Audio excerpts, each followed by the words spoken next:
Então estamos sendo gravados. Hoje é a nossa 9ª aula.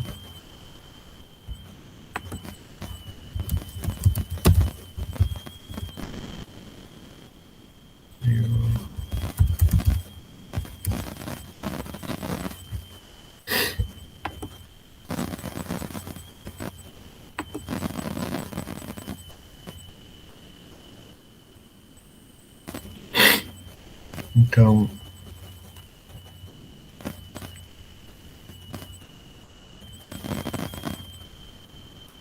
a gente teve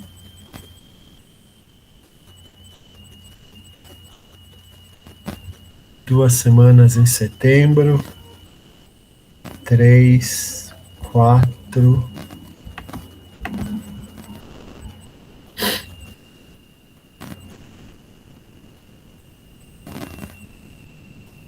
Nós estamos na nossa 5ª semana, é a aula 9. Então,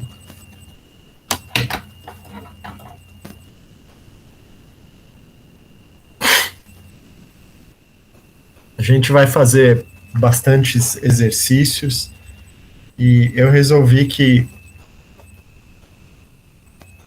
seria legal vocês fazerem uma simulaçãozinha de ábacos.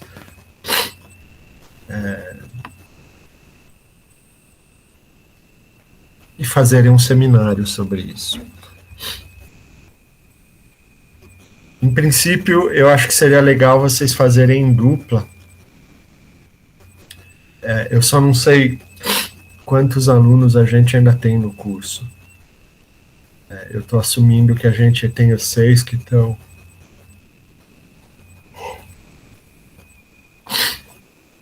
no WhatsApp ali. Então seriam 3 grupos.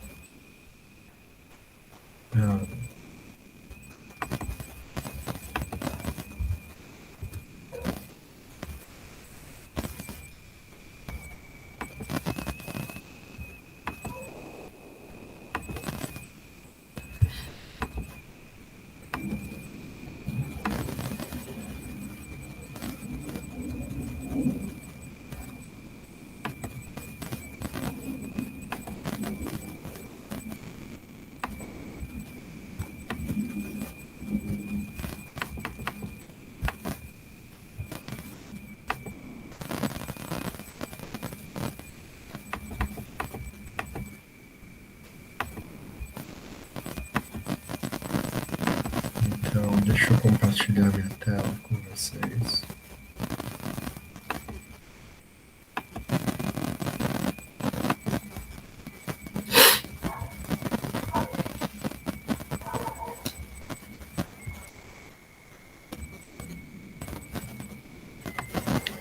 Estão vendo aqui? Sim, professor.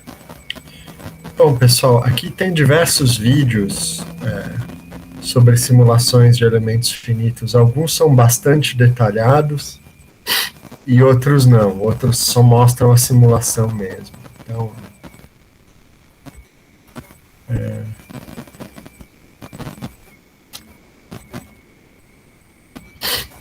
esse canal aqui do YouTube.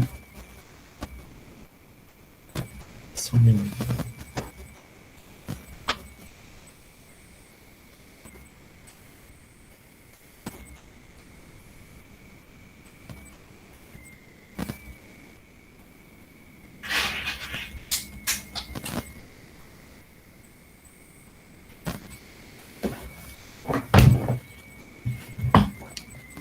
Então, esse canal aqui, Abacus Acumen,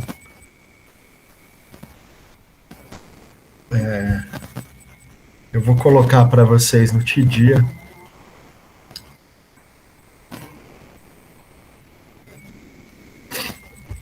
Ele tem algumas ideias que são interessantes, eu não sei.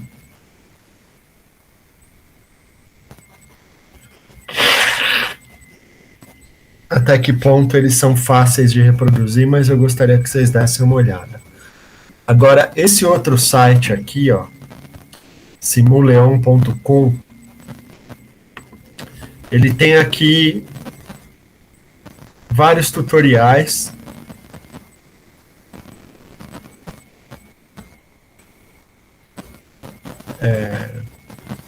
E esses aqui são relativamente simples de reproduzir, sim. O tutorial, eu tenho 32 tutoriais aqui. Eles vêm com os passos bem exemplificadinhos, inclusive a maioria deles vem com o desenho já, então vocês não precisam nem fazer o desenho. É gratuito para baixar, vocês só tem que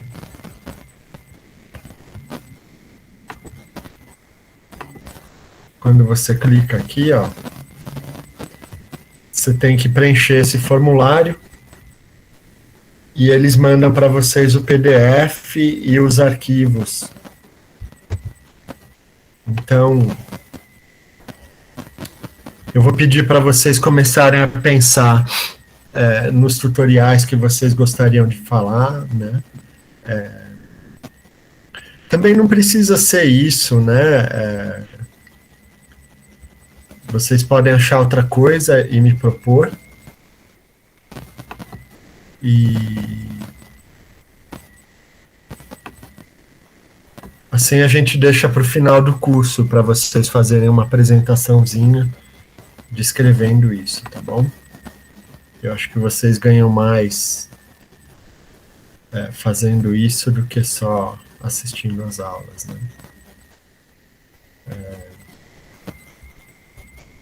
Tudo bem?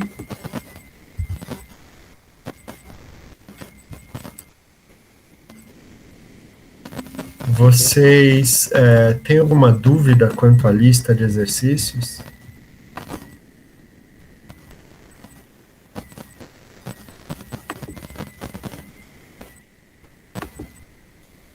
Sim ou não? Por enquanto não, professor.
Então, esse site aqui, o Simuleon,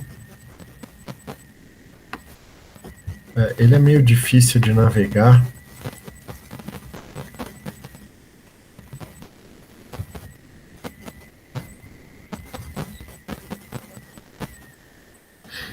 Olha aqui, pessoal, eu gosto de mostrar para vocês, ó. Simulia Training. Ó, Training Simulia Portfólio.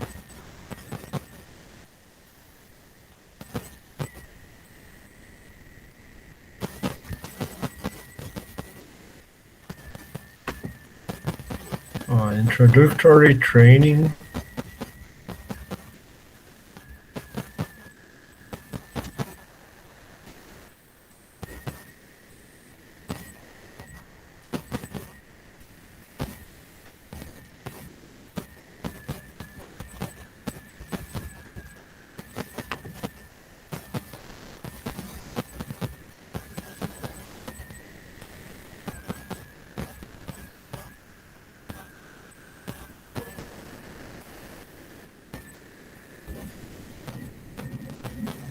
professor, a Gabriela colocou uma dúvida aqui no chat sobre o exercício 3 da lista.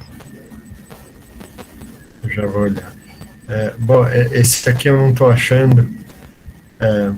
Tinha um que eles colocavam o preço de um curso de 3 aulas, era 1.500 libras esterlinas. Então, tudo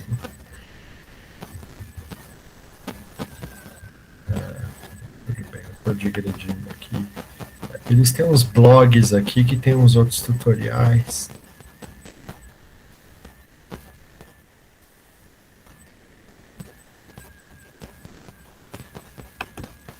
Ó, aqui nesses recent blogs, então aqui tem outros tutoriais, ó. Tá? Alguns, como eu falei para vocês, alguns são meio crus, outros são bem detalhadinhos.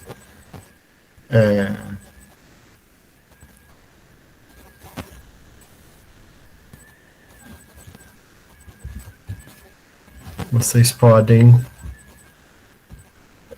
procurar ideias aqui. Bom, vamos ver então.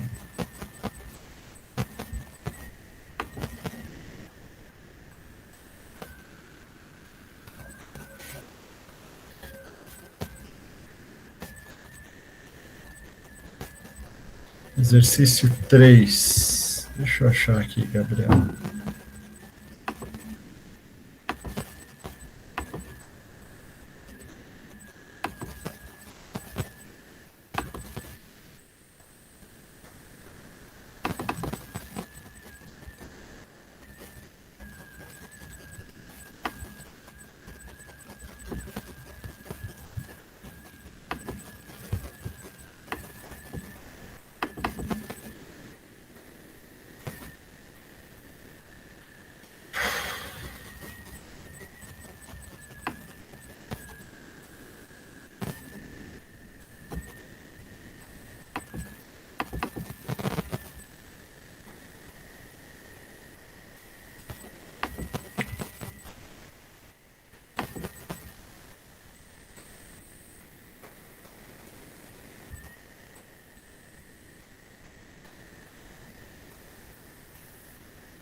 Não tô achando agora.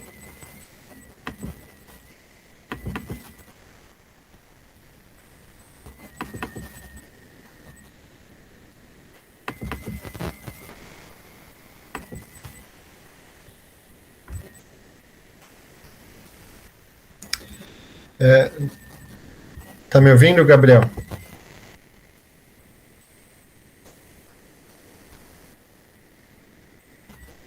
Sim? Tá aí ainda? Ok. Então, Gabriel, isso aqui não é visão lateral. Isso aqui é. Você imagina que isso daqui é um sistema de molas. Então, cada ponto aqui seria como um nó, tá?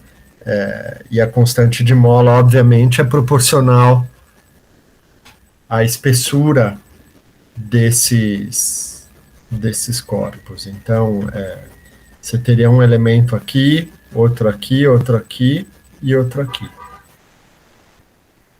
Tá? Tenta fazer um esqueminha assim, com molas, e,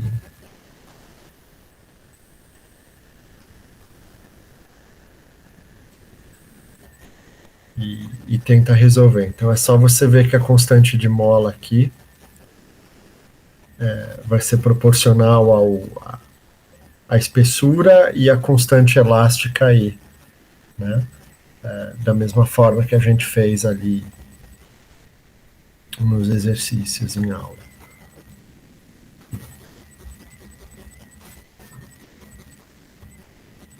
Tinha um colega de vocês que tinha feito.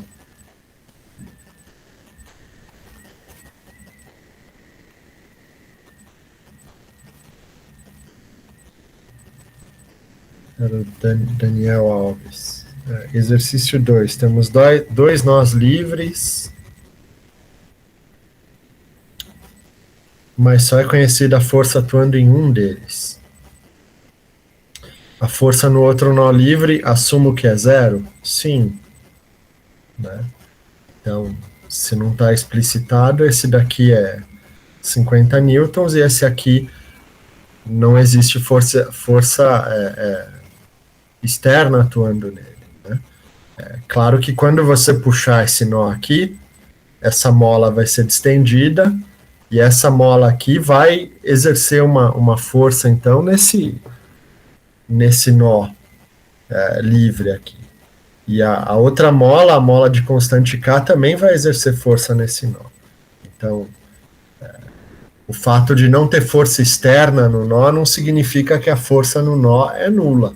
Significa que a resultante no nó é nula. Né? Assim como nos outros.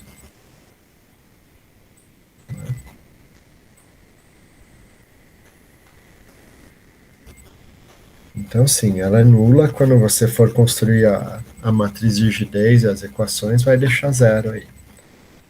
Outro ponto sobre esse exercício: o valor para o deslocamento dos nós livres é em função de K.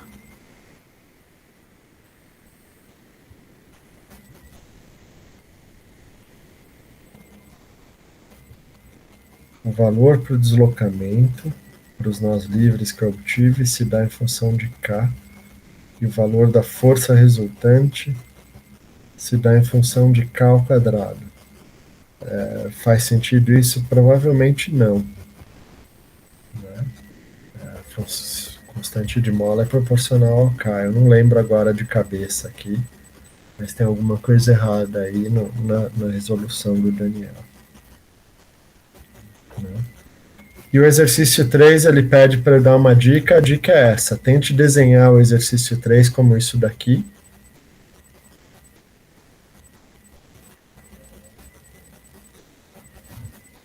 E, enfim.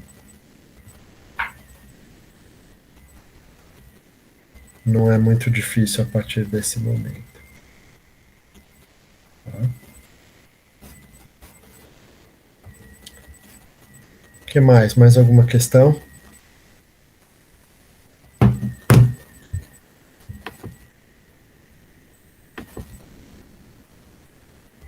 Não?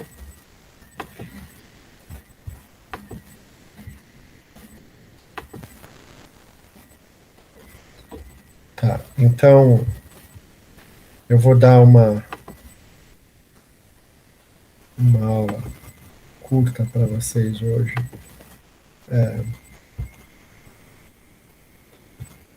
Algumas aulas eu perdi porque o meu HD pifou e eu fiquei só com o PDF que tinha no dia. Mas tudo bem, depois eu corrijo isso. Então, a gente discutiu nas últimas aulas a formulação forte e a formulação fraca de problemas de equações diferenciais parciais de segunda ordem. Então, aqui a gente tem a formulação forte de um problema que está relacionado à propagação de calor numa placa circular. Então, KdR, RdTdR, mais RS é igual a zero, isso num domínio que vai de zero até R. E as condições de contorno são que o gradiente de temperatura no centro do raio é zero e que a temperatura na borda do círculo também é mantida a 0 grau. Então, essa aqui é a condição de contorno essencial. Professor, Pois não? desculpa interromper, não está projetando a tela os slides.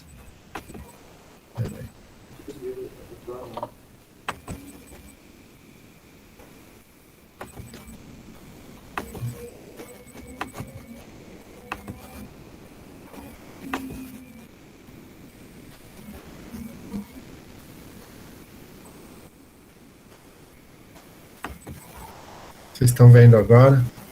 Agora sim, professor, obrigado.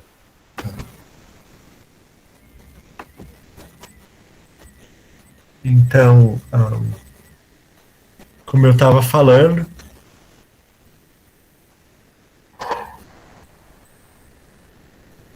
essa é a formulação forte do problema, que é um problema de propagação de calor num círculo.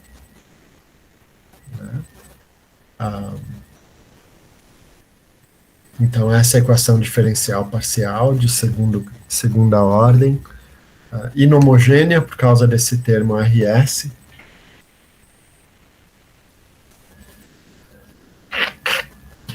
E aqui estão as condições de contorno, que me diz que o fluxo de calor no centro do disco é zero, e me diz que a temperatura na borda do disco também é zero. Então, a primeira é a condição de contorno natural, e a segunda é a condição de contorno essencial. Né? E a primeira questão ele pede aqui para a gente construir a formulação fraca a partir dessa formulação forte. Depois ele pede para a gente usar soluções tentativas e funções peso quadráticas para obter a solução desse problema, como a gente fez na última aula. E, por último, ele pede para resolver a equação diferencial com condições de contorno, exatamente, e mostrar que a solução é essa aqui. S sobre 4K, R2 menos R. Lembrando que esse S está aqui na equação.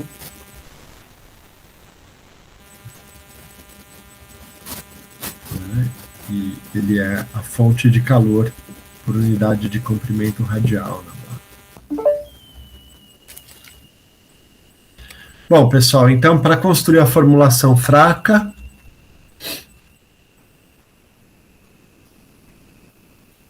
Eu espero que vocês lembrem.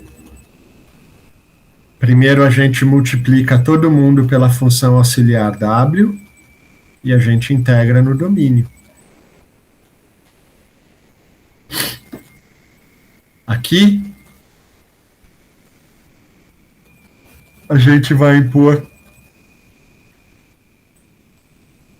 que a função W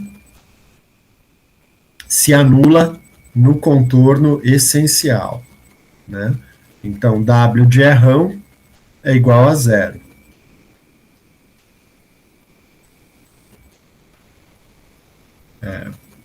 Por enquanto, a gente ainda não usou isso, né? Então, esse problema aqui vai ficar com essa cara, né? Aí, qual é o próximo passo depois disso? O que, que a gente faz?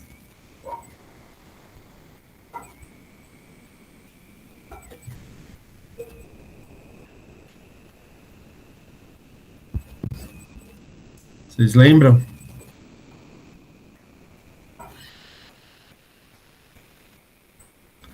Bom, pessoal, eu vou dizer de novo para vocês. Vocês não podem deixar o barco correr demais nesse curso. Tá? Nada disso daqui é muito complicado operacionalmente, mas conceitualmente é. Então, por favor, estudem, correm atrás, façam uso daquele TPI, né? Que diz que esse curso aqui é 314, significa que vocês precisam de 4 horas em casa por semana. E precisam mesmo. Bom, então o próximo passo aqui é a gente fazer a integração por partes desse primeiro termo aqui, porque assim a gente se livra dessa derivada dupla aqui no termo, no primeiro termo, né? Então a gente fazer a integral por partes, né? Então, esse termo aqui, ele vai me dar a integral de uma derivada total e, como eu falei para vocês, derivada e integral são operações opostas, então elas se cancelam e a gente vai ficar com esse WKF aplicado no domínio do problema todo, né?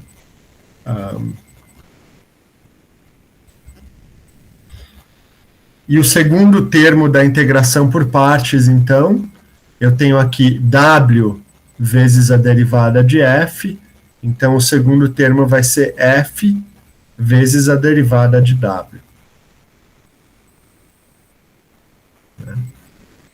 E esse aqui é o termo de fonte, WRS integrando. Bom,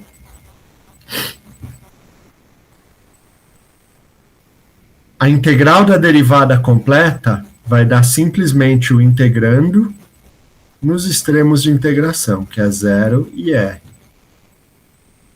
Né? E esse FK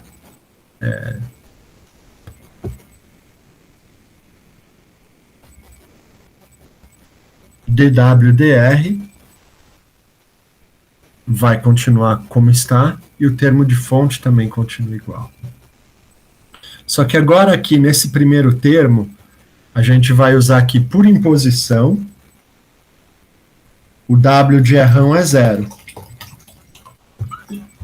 Então, no ponto errão, esse termo aqui vai se anular.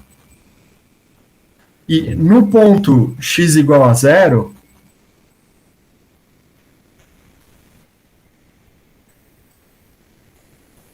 essa função f aqui, não se esqueçam que ela é o r dt dr. Né? Então, nesse ponto aqui, 0, o dt dr é 0. Então, esse primeiro termo aqui vai se anular tanto em errão quanto em zero. Tá claro? Sim? Sim, professor. Tá.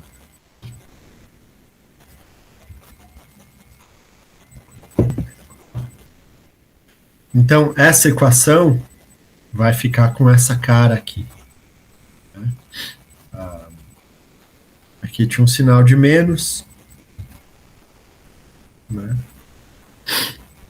Então, o que vai sobrar para a gente é dWdr, kappa r dtdr, isso é igual à integral de w vezes r vezes s, onde w é uma função auxiliar arbitrária que se anula no ponto r igual a r. Acabou, pessoal. Então, o primeiro exercício era só escrever essa formulação fraca e a gente escreveu. Então, basta vocês saberem integrar por partes.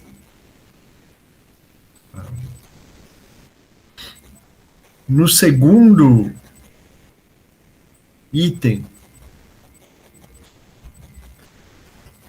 ele pede para a gente substituir uma solução tentativa quadrática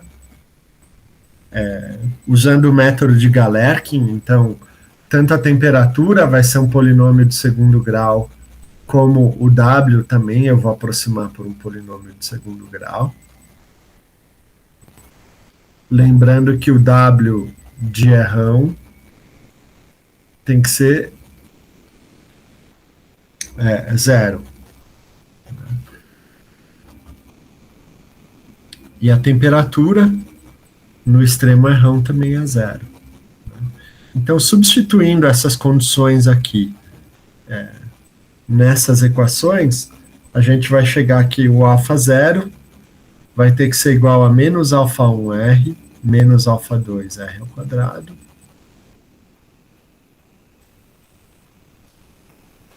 E para o W de R, então, a mesma coisa. O beta 0 vai ser menos beta 1 errão, menos beta 2 errão ao quadrado. Então, ainda temos duas constantes a determinar aqui, que é o alfa 1 e o alfa 2. Tudo bem até aqui, pessoal? Vocês têm alguma questão? Tudo bem, professor. Tá. Bom, a gente pode colocar em evidência e calcular então a derivada do t em relação ao r. Então vai me dar alfa 1 mais 2 alfa 2r. Né? E a derivada do w em relação ao r vai ser beta 1 mais 2 beta 2r. Então a gente substitui esses resultados aqui em cima. Né? E isso vai ficar com a seguinte cara. Né?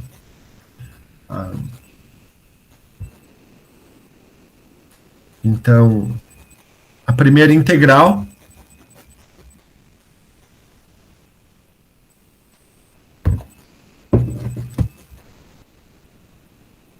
e isso tudo aqui vai ser igual então ao W, que é isso daqui, vezes o R e vezes o S.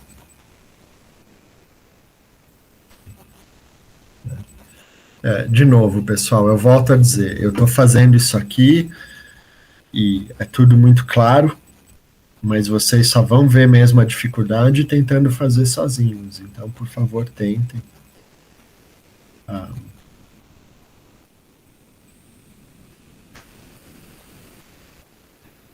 Então, essa primeira integral aqui, pessoal, ela é chatinha, mas não é nada além de chatinha.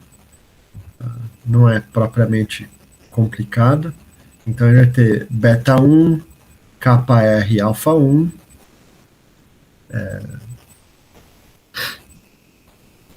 dois alfa 2 beta 1 vezes R, né? Então, integrando isso daqui, né, vai dar... O beta 2 está aqui na frente, peraí. É esse termo aqui, então. 2 beta 2 kappa R quadrado vezes o alfa 1. Né? Então, como é R quadrado, vai dar R ao cubo sobre 3.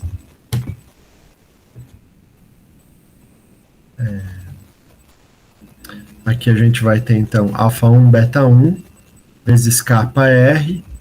Então, R ao quadrado sobre 2. E assim por diante. E a segunda integral, a integral do lado direito,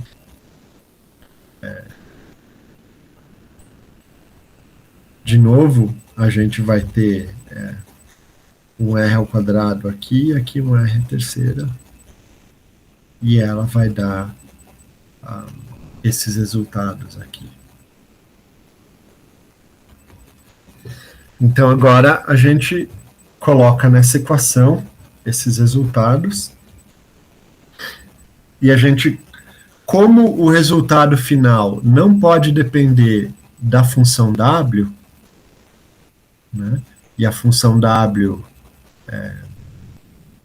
ela tem esses betas, então é esses betas que eu vou pôr em evidência porque eu quero me livrar deles. Eu não quero que a minha resposta final dependa dele.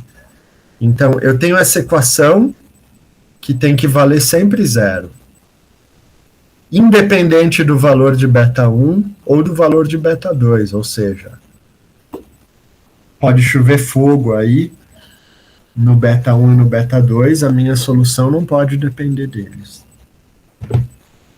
Então, a única maneira de que essa equação aqui sempre se anule para qualquer valor de beta 1 ou de beta 2 é que esse primeiro termo em parênteses seja zero, ou o segundo termo, né, ou não, e o segundo termo seja zero também. Porque a solução não pode depender nem do beta 2 nem do beta 1. Então eu não posso assumir que beta 2 e beta 1 são zero. Quem tem que ser zero é quem está entre parênteses aqui. O beta 1 e o beta 2 tem que ter liberdade. Então,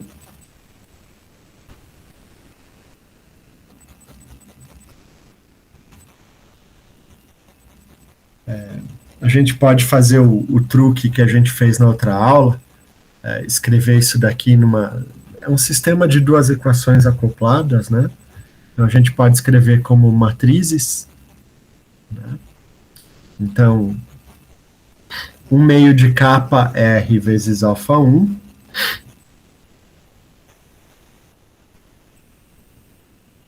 dois terços de R ao cubo, alfa 2, isso aqui é igual a menos 1 sexto de R ao cubo.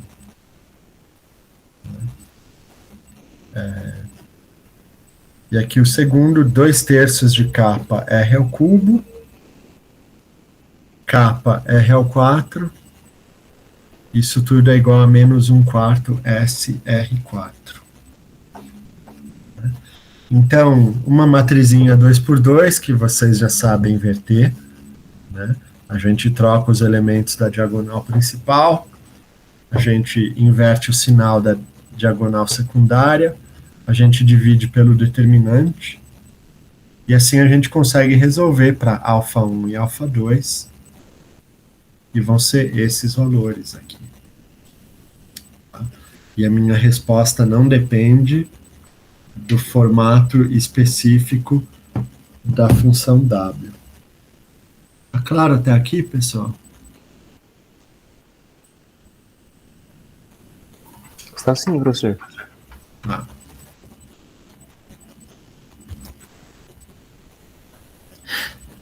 Bom, então, agora que eu tenho o α1 e o α2, eu posso escrever essa função t da temperatura.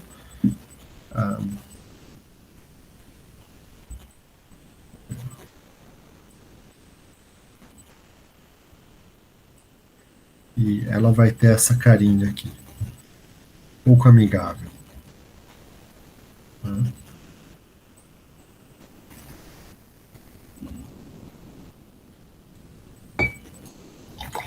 Então, é um polinômio de segundo grau.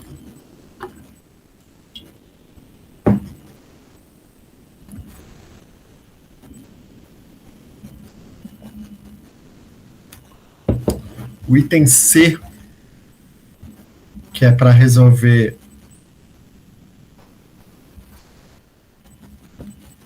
essa equação diferencial aqui na mão e mostrar que a solução é essa, ou seja, também é um polinômio de segundo grau, a solução exata.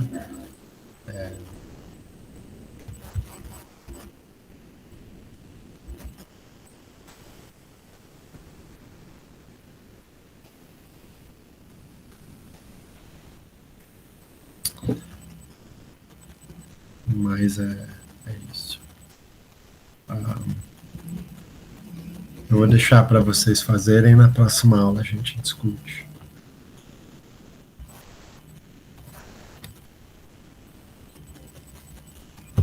Alguma questão até aqui, pessoal?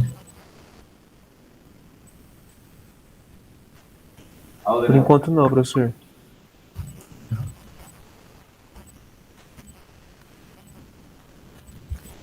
Bom,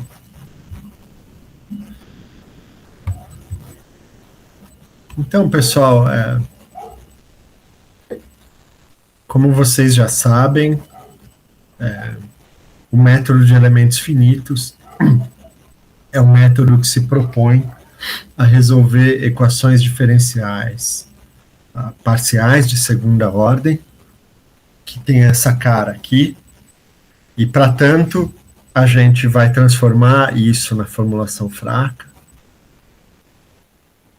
e a gente vai usar uma aproximação polinomial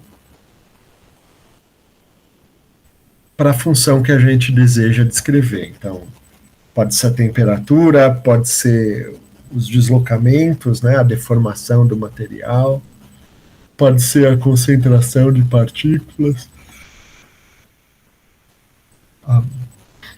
É isso que a gente faz. Só que aqui, pessoal, nesses exemplos que eu estou dando para vocês, eu ainda não particionei o elemento em subelementos. Né? Então, como é que fica se eu particionar em subelementos? Então, em cada elemento, eu vou ter uma equação semelhante,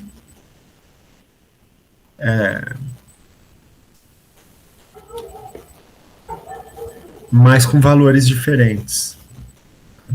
E a questão é como que eu conecto, então. Então, a gente acabou de resolver um problema para uma placa circular, mas essa placa circular tinha um elemento só. E quando eu tenho vários, o que eu faço? Então, vamos voltar aqui uns passos, e quando você tem uma equação diferencial de segunda ordem, e você resolve ela analiticamente, então aqui no caso, essa equação aqui, usando essa outra notação para derivada, né,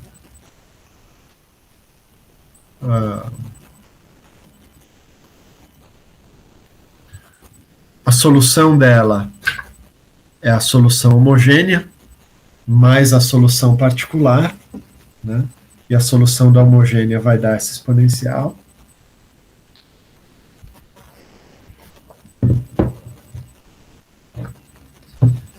E assim a gente teria a solução exata do problema, né? A solução analítica. Né? Então, com essa solução analítica, eu consigo calcular agora o valor da função y em qualquer ponto do intervalo, Porque eu sei qual é a função y. Eu integrei essa equação diferencial e cheguei numa resposta analítica. Só que no método de elementos finitos, a gente não tem soluções analíticas, a gente tem soluções numéricas. Né? Significa que o resultado é obtido por uma região específica do domínio. Então, eu não saio com uma função, eu saio com o valor da temperatura nesses pontos nodais aqui. E a questão é, como é que eu vou obter uma função f de x ou f de xy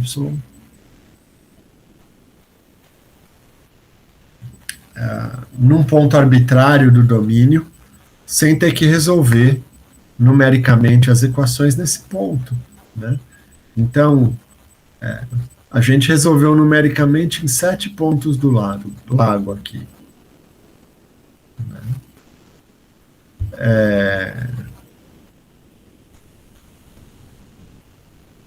E como eu falei para vocês, a ideia óbvia é que a temperatura em qualquer ponto aqui do meio, ela vai ser uma média ponderada das temperaturas de todos os nós que estão em volta disso. Ponderada pela distância. Mas como é que a gente faz isso na prática?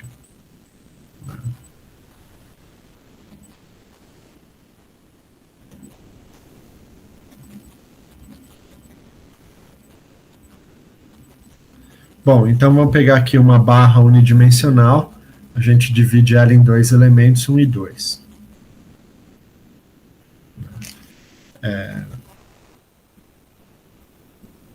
A função que vai descrever a temperatura na barra 1 e a temperatura na barra 2, ela em princípio não é igual. Embora elas sejam polinômios de mesmo grau, eles não vão ser iguais. Exatamente. Né? Θ 1 e θ 2. Bom, LE é o comprimento do elemento, x1 e x2 são os nós nos extremos, e θ é a função tentativa com a qual a gente vai tentar modelar o problema. Né? Pensem em temperatura, se vocês quiserem. Né? Então eu tenho um polinômio de primeiro grau e eu posso escrever esse polinômio como sendo então um parâmetro α1 vezes o x mais um parâmetro α0. E a gente pode fazer um truquezinho aqui, escrever isso na formação matricial. Né? Simplesmente, então, eu tenho uma matriz que só depende do x, é uma matriz de variáveis. E eu tenho uma matriz que depende dos parâmetros α0 e α1. É a mesma equação.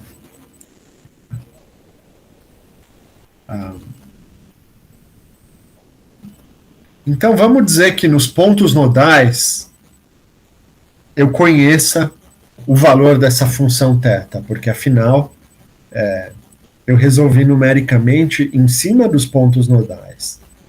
Então, em princípio, o valor da função θ no nó x1 e no nó x2, ela em princípio é x1 e x2.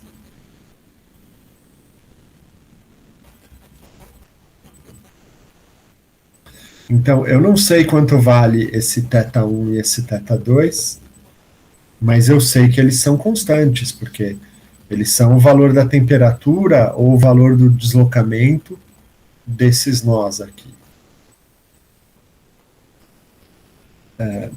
Então, a função θ aplicada no ponto x1, eu vou chamar de θ1, né?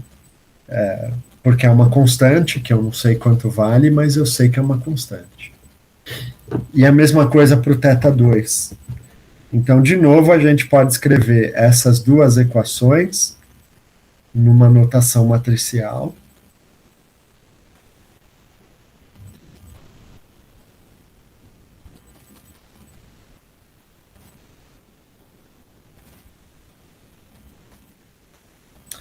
Então agora eu tenho essa matriz M, que depende das coordenadas dos nós, e a gente tem essa matriz alfa que depende dos parâmetros.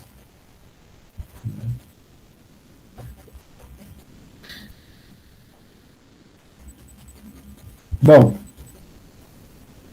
essa equação aqui, equação 2, a gente pode invertê-la. Então, assim eu tenho a matriz dos parâmetros em termos da matriz M, que é conhecida, porque ela é a matriz das coordenadas nodais. E a matriz D é simplesmente os valores da função θ no nó 1 e no nó 2.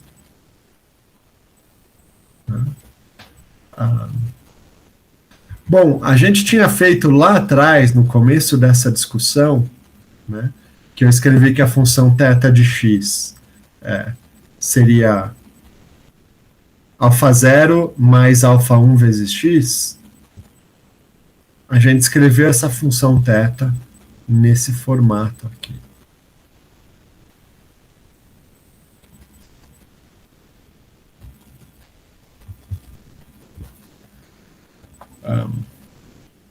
Então, agora, substituindo esse alfa nessa equação aqui, a gente vai ter que o θ de x. Tá? Notem, pessoal, que isso daqui é uma função, o θ de x. Enquanto isso daqui é a função θ aplicada no nó 1 e a função θ aplicada no nó 2. Tá?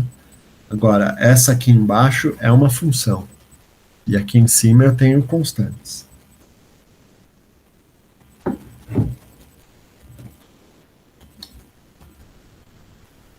Substituindo,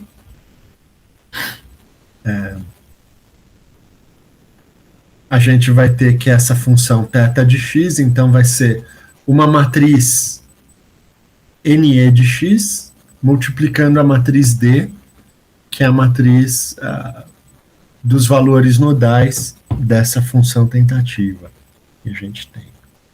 Né?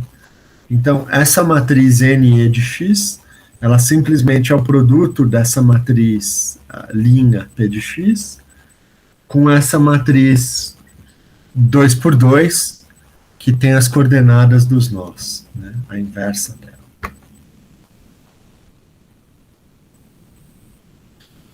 Então, essa aqui é a função tentativa polinomial. Né? Bom, a matriz P a gente conhece, a matriz M a gente conhece, e a inversa da matriz M a gente também conhece. Né? Então, x2 menos x1 é simplesmente o comprimento desse elemento.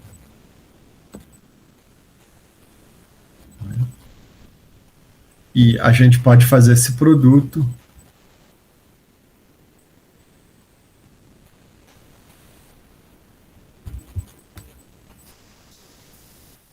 substituindo então esses valores e multiplicando, a gente vai ter que essa matriz N vai ser 1 sobre LE, x2e menos x, ou seja, x é a variável, e x2e é a coordenada do nó 2 desse elemento.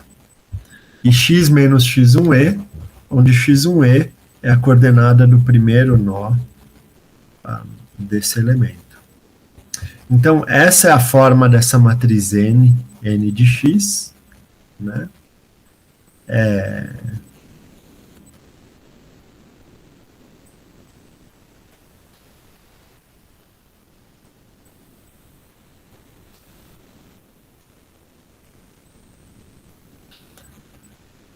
Então, num gráfico, pessoal, o que essa matriz N aqui significa? Então, ela é uma matriz com duas entradas.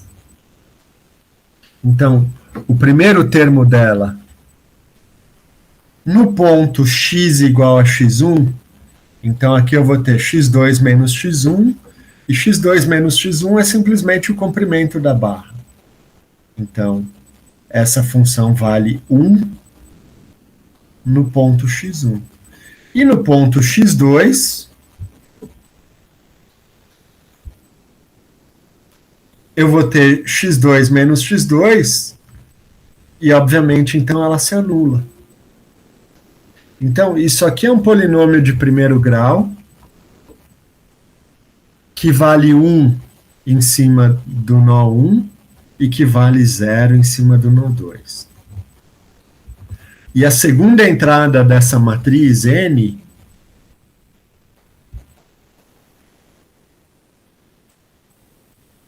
ela é tal que no ponto x1 ela se anula.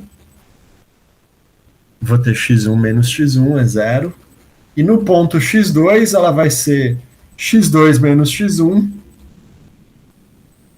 que é o comprimento da barra, é o L. Então ela vai valer 1.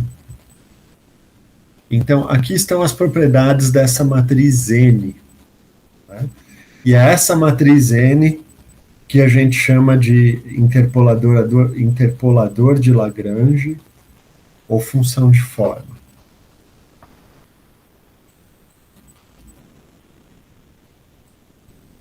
Tudo bem até aqui, pessoal? Sim, professor. Tá.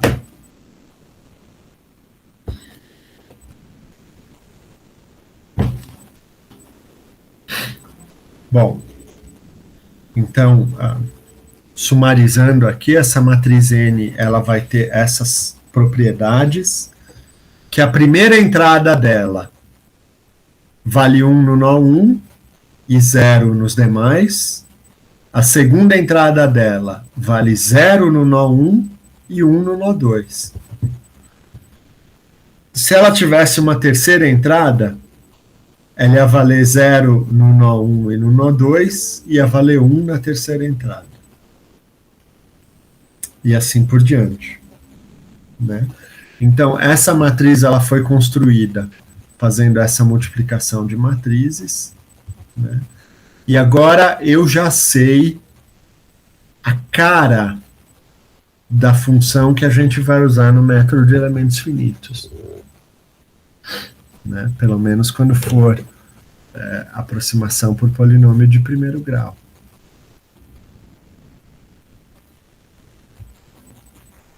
Bom, a gente tem ainda essas relações do θ1 e do θ2, que é o valor da função θ em cima do nó 1 e em cima do nó 2.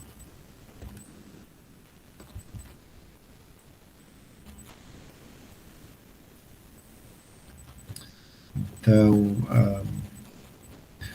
essa matriz aqui, o θ1 e θ2, ela nada mais é do que a matriz dos deslocamentos, que a gente estava vendo até recentemente. Aqui no caso é um problema de... eu nem me lembro mais, é um problema de temperatura, eu acho. Mas a gente continua chamando ela de matriz de deslocamento D.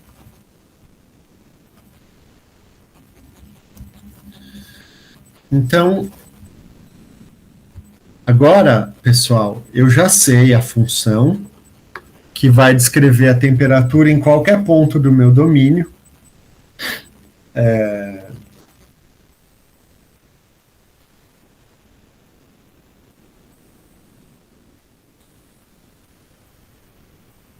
Eu só não conheço ainda esse θ1 e esse θ2. Esse é o próximo passo. Né? Mas, em princípio, a forma funcional a gente já conhece.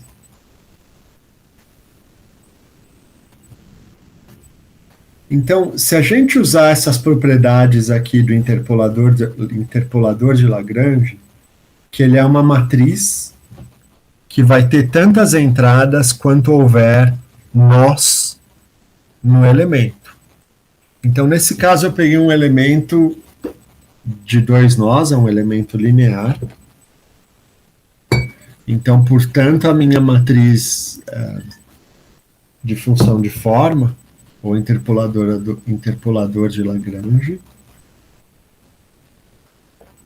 ela tem duas entradas, né? Sendo que a primeira entrada dela vale 1 no nó 1 e 0 no nó 2. E a segunda entrada dela vale 0 no nó 1 e vale 1 no nó 2.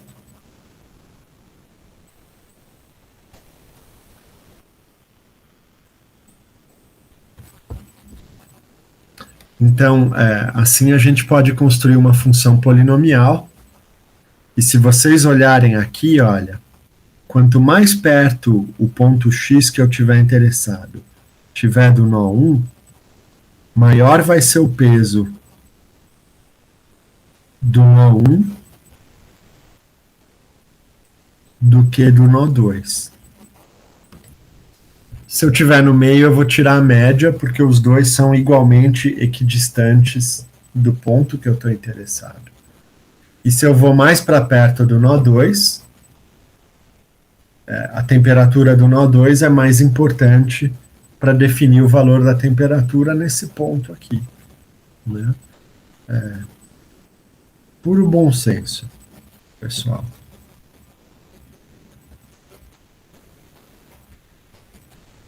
Bom,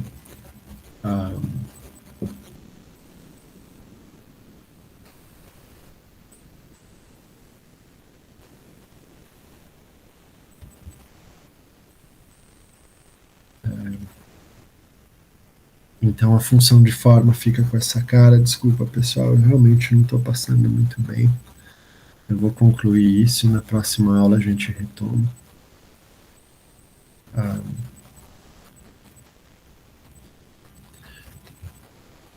Esse termo aqui ele serve para que no ponto onde a função de forma não se anula, ela tem que valer 1. Né? Porque significa o quê? Se eu escrevo o θ de x como sendo aquela função, né, essa função aqui, obviamente no nó 1 ela tem que valer θ1. E obviamente no nó 2 ela tem que valer θ2.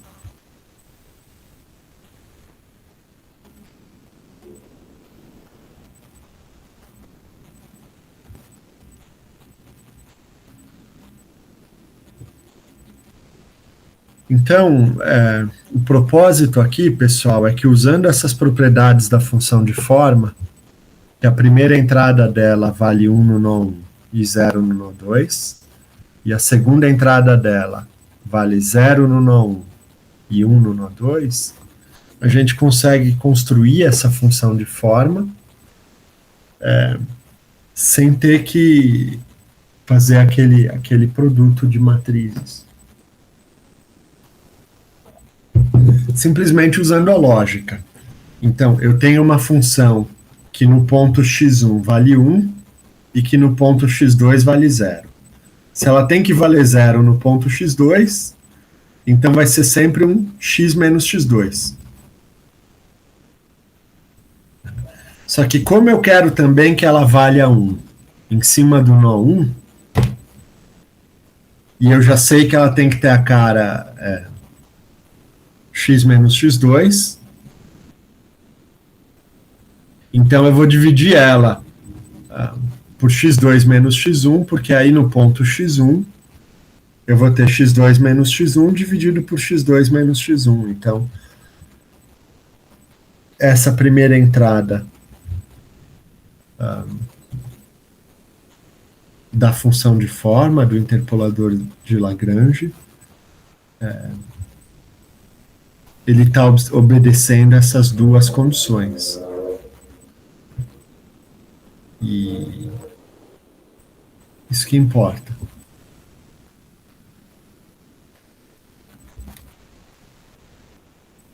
A mesma coisa para a segunda entrada. Então, a segunda entrada da função de forma, eu quero que ela valha 0 no nó 1. Então, eu vou ter algo que tem que ser x menos x1, porque aí quando for x1 menos x1, ela se anula. Ótimo. Esse eu resolvi. Mas eu quero que ela valha 1 em cima do nó 2.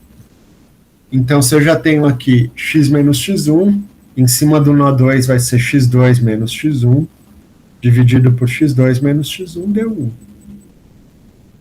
Tudo bem, gente? Sim, professor.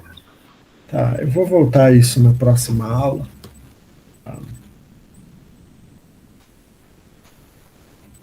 Mas o ponto que eu queria dizer para vocês é que a gente pode construir esse interpolador de Lagrange fazendo esse produto de matrizes, ou a gente pode fazer sem ter que multiplicar ou inverter matrizes, simplesmente usando a lógica e a propriedade que a função de forma satisfaz essas condições aqui. Tudo bem?